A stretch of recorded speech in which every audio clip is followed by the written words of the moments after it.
Hi, in the last video, we reviewed how settings from our profile imported into an event, and we also went through each item in the details tab and made updates.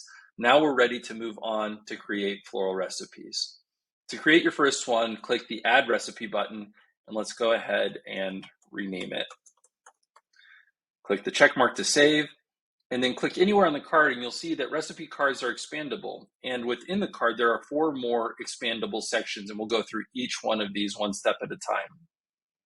Starting with inspiration photos and notes. So if I split my screen here, you see I have Pinterest up on the other screen, and you can drag and drop images from Pinterest, Google Images, and then it will open it up here. You can recrop it and add just like that.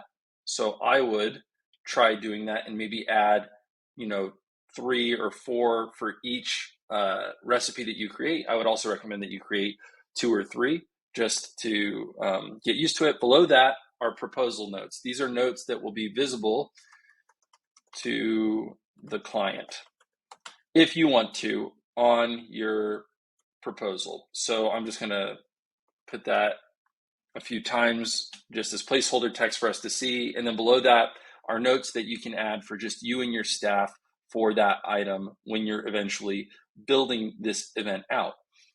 Now let's start with the stem counting. So by clicking Add Flower, a search bar is going to appear because we have about 2,300 flowers already uploaded into our database. So all you have to do is start doing kind of a keyword search, and you'll find that you can very quickly get down to the flower that you're looking for. So let me just add a few more just to build out our recipe here. So I'll search for peony.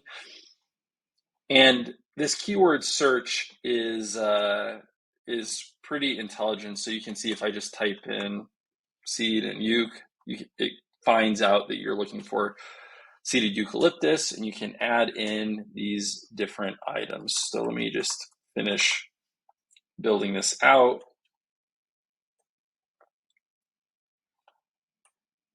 You can reorder them, as you can see with these arrows.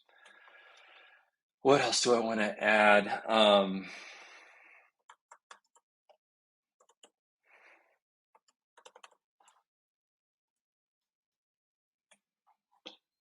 Great, and let's add maybe some more greenery, foliage, and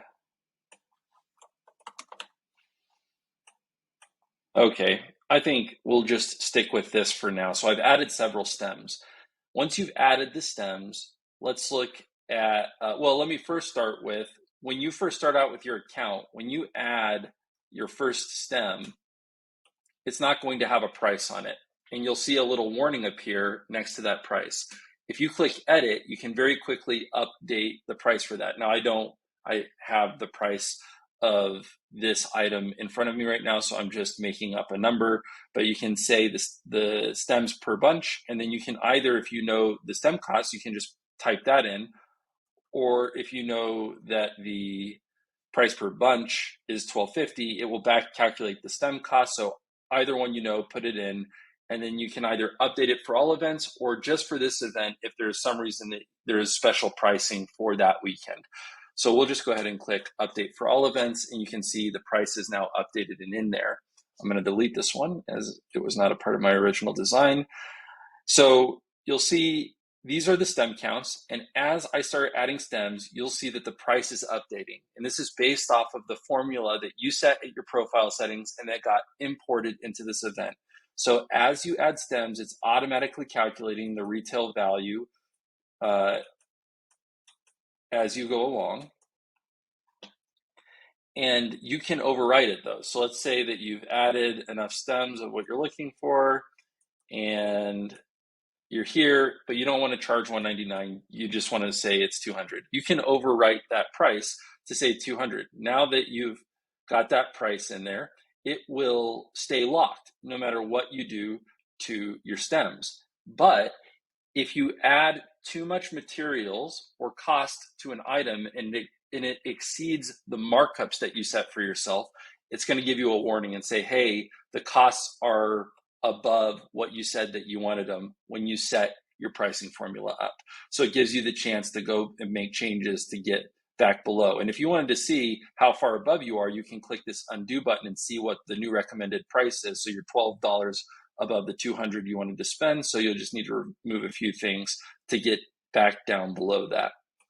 So that's adding stems. Now, hard goods, it's the same thing. We have some items added, but if you search and you don't find it, this is the same with flowers. If you search and don't find it, you'll be prompted to add it, and you can simply add it. And once you do, that will be in your database. So I'll go ahead and add some ribbon that I added here. I added ribbons. I made the unit price for an inch of ribbon. That's how I did it. And so I'm going to go ahead and say I'm going to use roughly 12. And there you go. The last section on a recipe card is labor. We do labor a little bit differently. So instead of applying a generic percentage to account for labor, we ask that you estimate the amount of time you're going to spend building an arrangement, and then we calculate your labor costs. This gets you a truer cost on labor, and it also helps with planning the execution of the event later on, because you'll know how much time it's going to take to execute that event and whether or not you need to hire freelancers, how many freelancers you might need, things like that. So for this, let's just say we're going to really take our time on this, and it's going to be a 45-minute build of this bouquet. And you can say, again, our costs have now exceeded what our markups say. So let's see what it says we should be charging. $227. Okay. In this case, instead of going back and trying to get it below 200, I'm just going to go ahead and say that the cost of this bouquet is going to be $230. Now let me show you a couple of features when we create our next item. So now we're going to make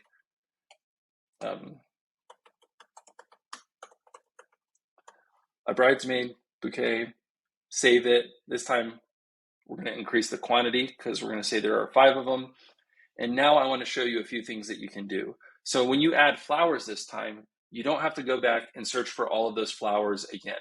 If you see there's an event flowers tab, if you click that, all the flowers that have been added here to your event already appear here, and you can select some of them, or you can just click this button to select all and add them in, and they all appear, and you can get started on your stem counting more quickly. The same thing is true for hard goods.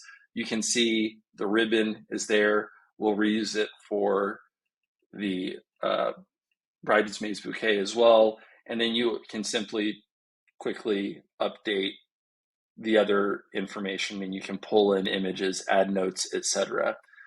So that's it for recipes. I would recommend that you create maybe 3 to 5 recipes, just so that as we get to the proposal, you will be able to see what a real proposal looks like. And with that, I would make sure that each recipe has proposal notes. Each recipe has 3 to 5 event images. That will help us get a realistic view of what the proposal looks like later on. All right, go try recipes, and then when you're ready, move on to the next video.